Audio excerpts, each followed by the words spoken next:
Hi families, இன்றைக்கி Sunday special என்னென்னா இட்லி மீன் குழம்பு தான். அது எப்படி வைக்கலான்னு பார்க்கலாம் வாங்க.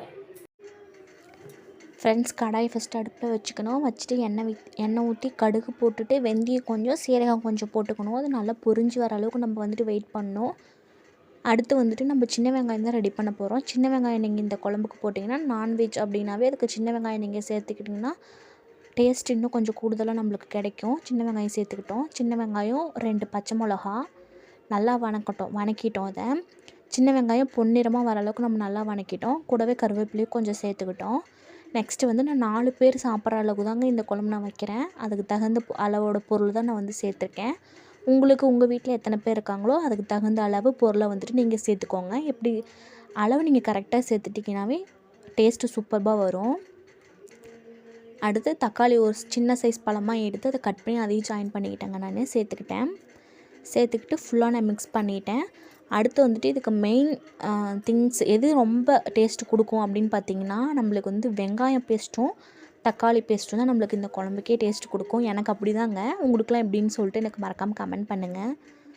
வெறும் சின்ன வெங்காயம் பெரிய வெங்காயம் 2 நான் மிக்ஸ் பண்ணி பேஸ்ட் பண்ணி வச்சுருக்கேங்க. அதை இப்போ நான் சேர்த்துக்கிட்டேன்.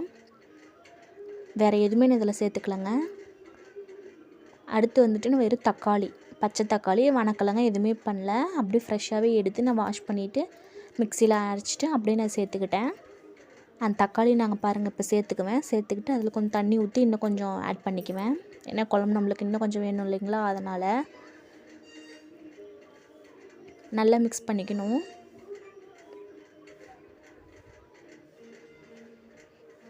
நல்லா கிண்டி விடுங்க. கொஞ்சமாக தண்ணி ஊற்றிட்டு நல்லா கிண்டி விடுங்க. தண்ணி நிறையா ஊற்றக்கூடாது, ரொம்ப கம்மியாக ஊற்றக்கூடாது, மீடியமாக ஊற்றிட்டு நல்லா கிண்டி விடுங்க, அடி பிடிக்காத அளவுக்கு.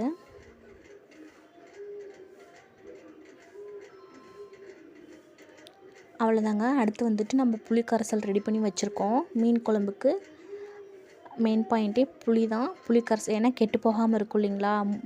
மீன் குழம்புனாவே 4-5 நாளைக்கு கூட வச்சு சாப்பிட்லான்னு சொல்லிட்டு சொல்லுவாங்க. இது பண்ணியாச்சு, அதை ஊற்றியாச்சு. அடுத்து நான் இதை வீடியோ எடுக்க நான் மறந்துட்டேங்க. இது தேங்காய் பால் நான் ஆட் பண்ணியிருக்கேன். அதை நான் மறந்துட்டேன் வீடியோ எடுக்க. நீங்கள் கண்டிப்பாக அதை ஆட் பண்ணிக்கோங்க. அடுத்து தேங்காய் பால் ஆட் பண்ணிவிட்டு மஞ்சத்தூள், மீன் மசாலாத்தூள், மல்லித்தூள், உப்பு இதெல்லாம் சேர்த்துக்கிட்டேங்க. அடுத்து மிளகாய்த்தூள் நாங்கள் கடையில் வாங்க மாட்டோம். வீட்டிலேயே நாங்கள் ஓனாக ப்ரிப்பேர் பண்ண மிளகாய்த்தூள் தான் நாங்கள் சேர்த்துக்குவோம். அந்த ரெசிபி எப்படி வேணும்னு சொல்லிட்டு சொல்லுங்கள். நாங்கள் கண்டிப்பாக கமெண்ட் பண்ணுறேன். இதுனா சிக்கனுங்க. அது எதுக்கு அப்படின்னா, நான் மீன் சாப்பிட மாட்டேங்க. குழம்பா சில்லியாக இருந்தால் தான் சாப்பிடுவேன். அதனால் எனக்கு நான் சிக்கன் தனியாக செஞ்சிட்ருக்கேங்க. ஹஸ்பண்ட் எனக்கு 100 ருப்பீஸ்க்கு மட்டும் சிக்கன் எடுத்துகிட்டு வந்து கொடுத்தாங்க. அதை நான் செஞ்சிட்ருக்கேங்க. எனக்கு இப்போ பாருங்கள், தேங்காய் பால் மசாலா பொருட்கள் எல்லாம் சேர்த்த வாட்டி குழம்பு இப்படி தான் இருக்கும். அந்த டைமில் நம்ம நல்லா கொதிஞ்சு வந்ததுக்கப்புறம் நம்ம மீன் சேர்த்துக்கணும். சேர்த்துக்கிட்டு மேலே மல்லித்தூள் இப்படி நம்ம தூவிக்கிட்டோம்னா 5 மினிட்ஸில் நம்மளுக்கு குழம்பு ரெடி ஆயிரும். நல்லா நீங்கள் குழம்பு கொதிக்க வைக்கணும், மீன் போடாததுக்கு முன்னாடி. பாருங்கள், ஃபைனல் ரிசல்ட் இது தான். மீன் 5 நிமிஷத்துலேயே வெந்துடும். ரொம்ப நேரம் வேக வைக்கக்கூடாது, கொலன்னு வந்துடும். பாருங்கள், உங்களுக்கு பிடிச்சிருந்தா மறக்காமல் நீங்களும் செஞ்சு ட்ரை பண்ணி பாருங்கள். எப்படி இருந்துச்சுன்னு எனக்கு கமெண்ட்ஸ் பண்ணுங்கள். ஹாய் ஃபேமிலிஸ், இந்த ரெசிபி உங்களுக்கு பிடிச்சிருந்தா மறக்காமல் லைக் பண்ணுங்கள், ஷேர் பண்ணுங்கள், சப்ஸ்கிரைப் பண்ணுங்கள். உங்களோட சப்போர்ட் எங்களுக்கு கண்டிப்பாக வேணும். ஏதாச்சும் மிஸ்டேக் இருந்தால் நீங்கள் கமெண்ட்ஸில் அது உங்களோட கருத்தையும் சொல்லலாம். பாய் ஃப்ரெண்ட்ஸ், நெக்ஸ்ட் வீடியோவில் பார்க்கலாம்.